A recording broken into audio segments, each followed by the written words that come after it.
Despite the overtime scandal at the state police, the records-keeping scandal at the RNV, and the ongoing issue, that is the NBTA, Republican Governor Charlie Baker maintains the highest approval ratings of any governor in America. What, we wondered, is the secret sauce? His moderate views, and he appeals to a broader range of people because he seems like he uses common sense. What do you think the secret is?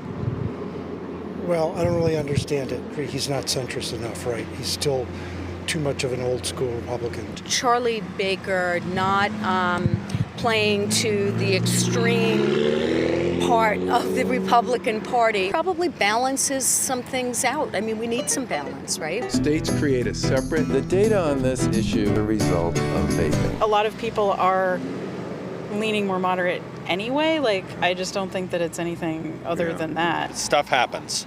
And the key thing for a leader is to have full transparency, take corrective action. I think he has.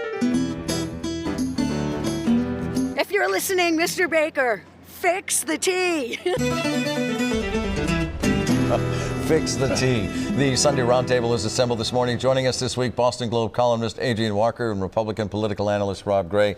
I'll just put it right in the middle of the table. Is a third Baker term a sure thing, Adrienne? What do you think? Of course not. Of course not. No. Of course not. Rob? From the governor's answer, it sounds like a lot more than a maybe right now. More so that today's answer sounded the most positive. And certainly the climate's good for him to run again. He's still very, very popular.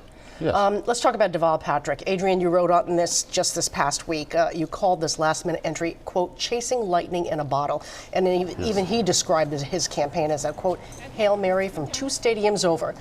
But if you look at the big picture, who does he hurt the most, Adrienne? Joe Biden, clearly. Those are the voters he's going after. He's going after the moderate voters. He's going after the African-American voters. He thinks Biden's support is soft. He has said that publicly in his role as a CBS analyst. There we go.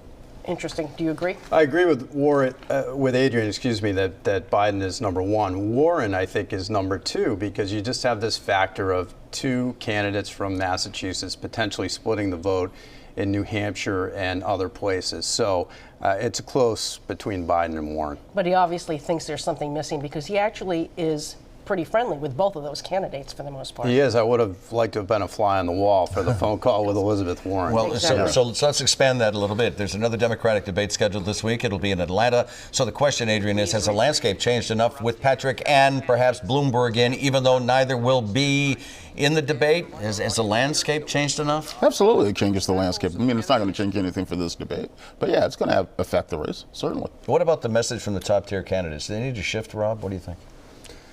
I don't think they're going to shift because they're in the narrow casting game. There are a lot of candidates, 20%, 25% can win one of these primaries, so they're still going to narrow cast.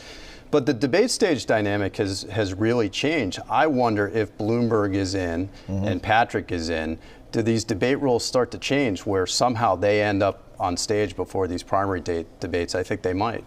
Let's talk about vaping. The Massachusetts House has passed a bill to ban all flavored tobacco products, including menthol, which is surely going to lead into a revolt among the convenience stores. You saw the demonstration. Any predictions on how this is going to end, Rob? I think it's probably going to end badly for the convenience stores. I think that the center has shifted on tobacco and vaping. It had already shifted anti-tobacco. They replaced it with vaping.